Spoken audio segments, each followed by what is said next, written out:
Ces textes fondateurs du sionisme, ils sont importants parce qu'on voit en les lisant, aussi bien en lisant Jabotinsky et aussi beaucoup Begin, on voit qu'il y a eu, à cette époque-là, il y avait un travail intellectuel de profondeur pour formuler le sionisme, pour formuler quels sont ses fondements, quelles sont ses justifications. Pourquoi est-ce qu'il est fondé avant tout sur la morale? Comme on a dit que ces textes étaient d'actualité, donc les relire, ça nous permet de se remettre en mémoire ces fondements qu'il ne faut jamais oublier. Il s'appelle Yoel Haddad, il est chercheur au Centre Begin et il s'occupe également des événements en français organisés par ce centre. Vous avez probablement assisté aux dernières conférences passionnantes, comme à chaque fois.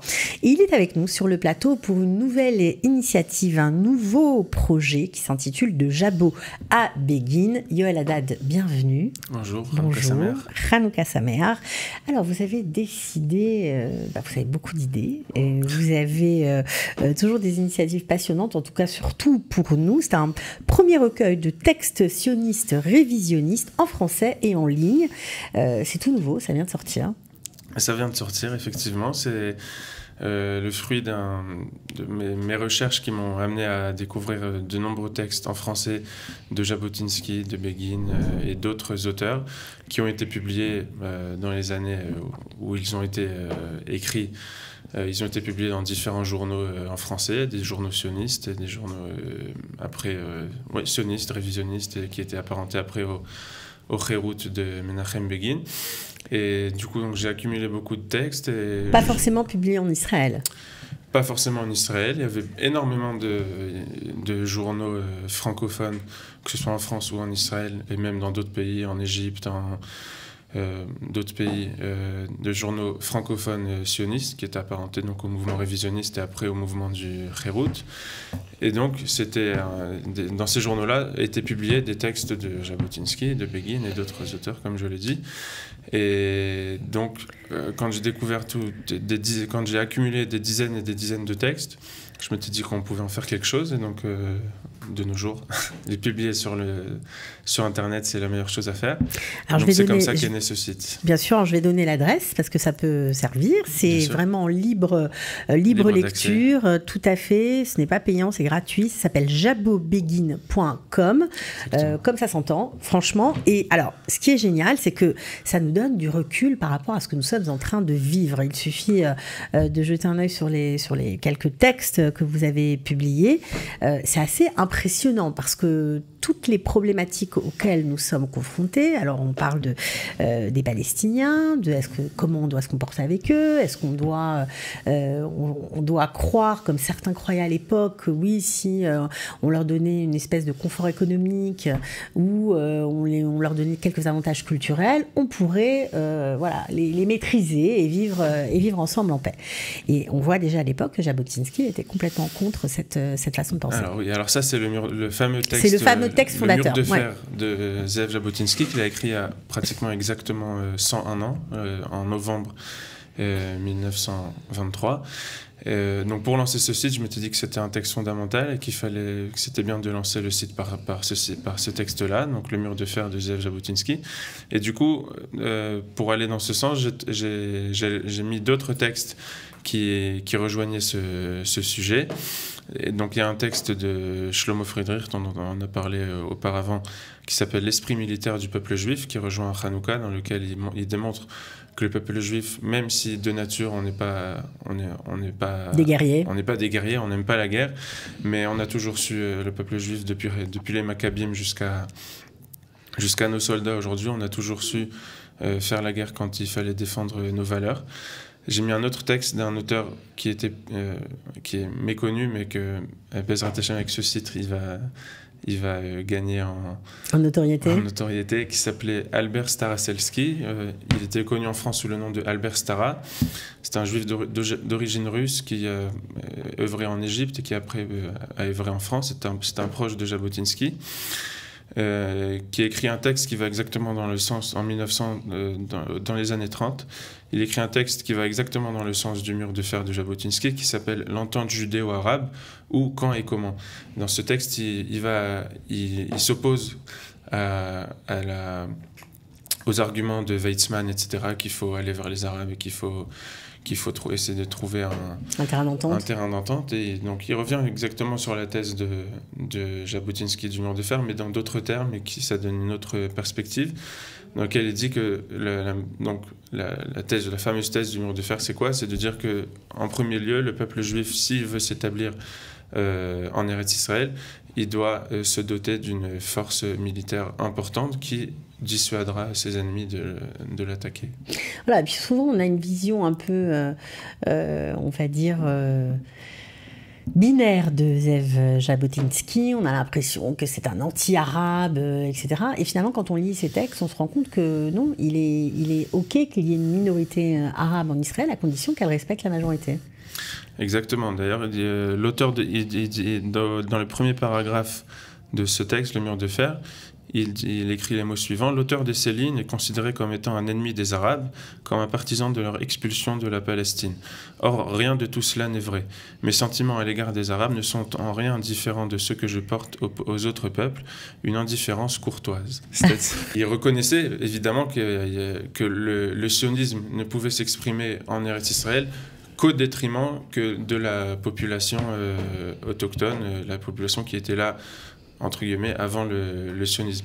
Mais il y a une suite à ce texte du mur de fer, et il a donné suite par 2 reprises à ce texte, par 2 textes qu'il a appelés l'éthique du mur de fer, dans lesquels il explique que le peuple juif, contrairement à ce qu'à l'époque on pouvait encore dire, aujourd'hui je ne sais pas si c'est encore valable, contrairement à la nation arabe, le peuple juif n'a pas de territoire sur lequel il exerce sa souveraineté et son indépendance.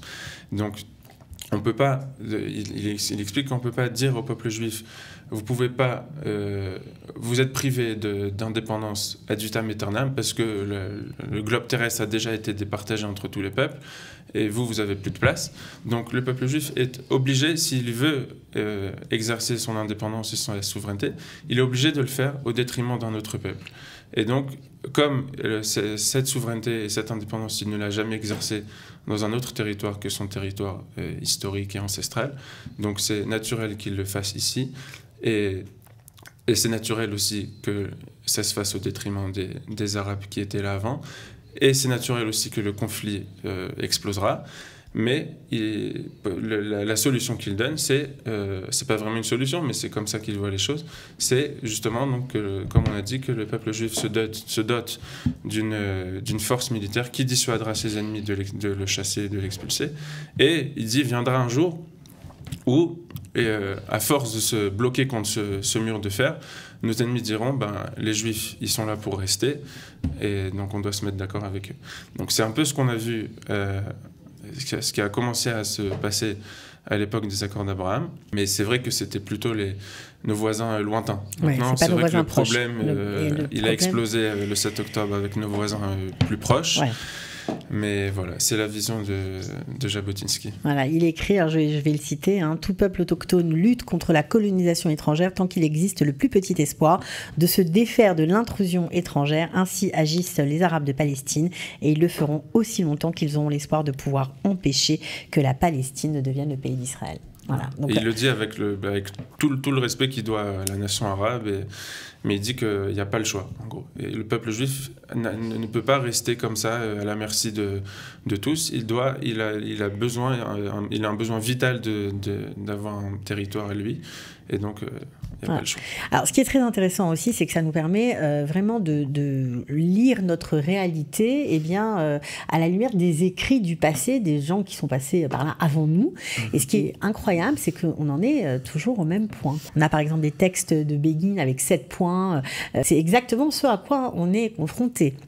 On se rappelle aussi de sa déclaration d'inclure le Golan en 81 dans le territoire israélien. Là aussi, on se pose la question aujourd'hui, est-ce qu'on reste, est-ce qu'on sort, est-ce qu'on en prend un peu plus?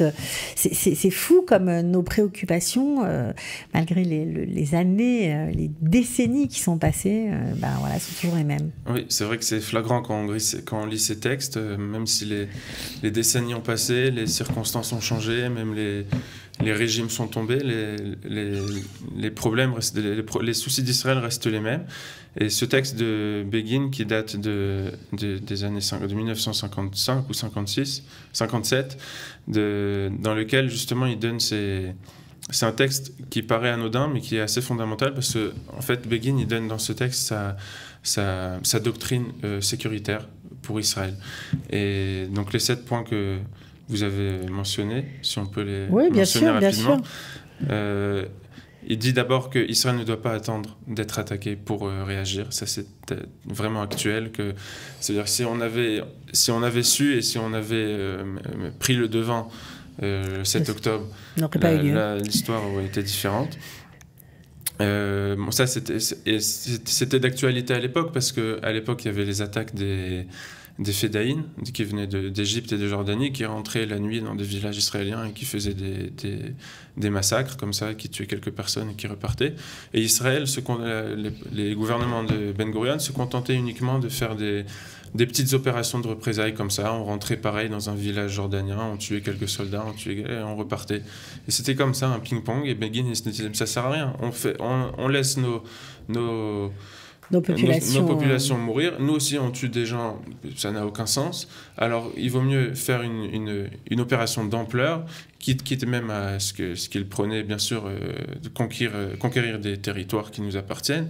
Et dans ce cas, c'est comme ça qu'on arrange les choses. C'est pas juste en faisant des petites des opérations de représailles comme ça qu'on va faire avancer les choses. Il dit bien sûr qu'il ne faut pas qu'Israël fasse la guerre sur plusieurs fronts. C'est vrai qu'aujourd'hui, on le fait, mais on voit bien que le gouvernement et l'armée font en sorte de bien séparer les fronts et de se concentrer sur un front avant de passer à l'autre. Ça, c'est quelque chose qui est resté fondamental dans la doctrine sécuritaire d'Israël. Il parle aussi du fait que, justement, donc de faire, comme j'ai dit, des opérations, parce que lui, il considérait que les territoires à l'époque de Gaza et de la Judée-Samarie, bien sûr, Begin considérait comme faisant partie intégrante d'Eretz Israël, et il considérait qu'Israël avait le droit de déclarer une guerre pour les conquérir.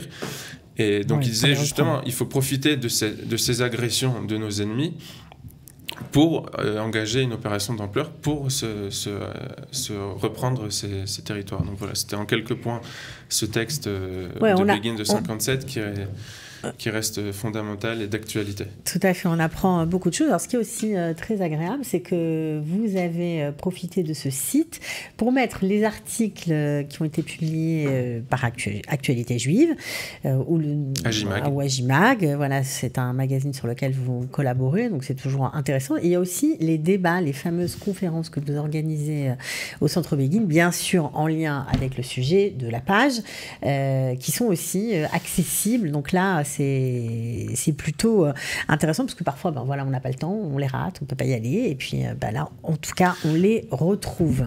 Oui, donc ce site est là aussi pour aspiration si vous voulez, de concentrer toutes les activités en français du Centre Begin. Donc j'ai rajouté la semaine dernière une rubrique d'articles Agimag, donc des articles de moi ou d'autres personnes que j'ai traduits moi-même en français, d'articles historiques qui ont été publiés sur Agimag.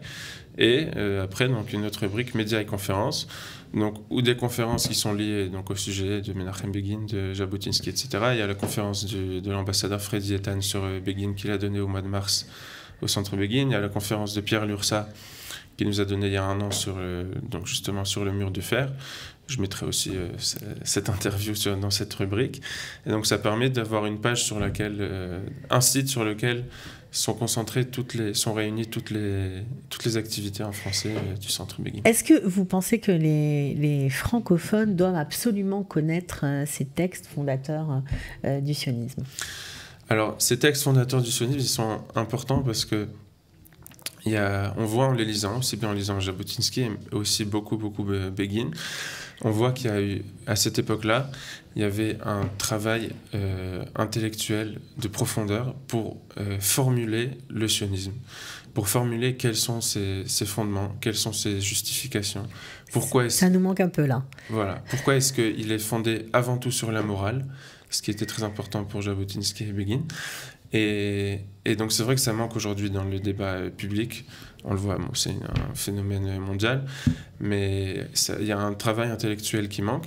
Et donc, comme on a dit que ces textes étaient d'actualité, donc les relire, ça nous permet de se remettre en mémoire ces fondements qu'il faut jamais oublier.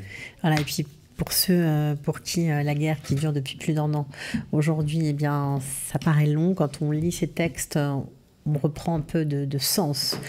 Tout ce que nous avons vécu, tout ce que nous faisons encore aujourd'hui a un sens profond.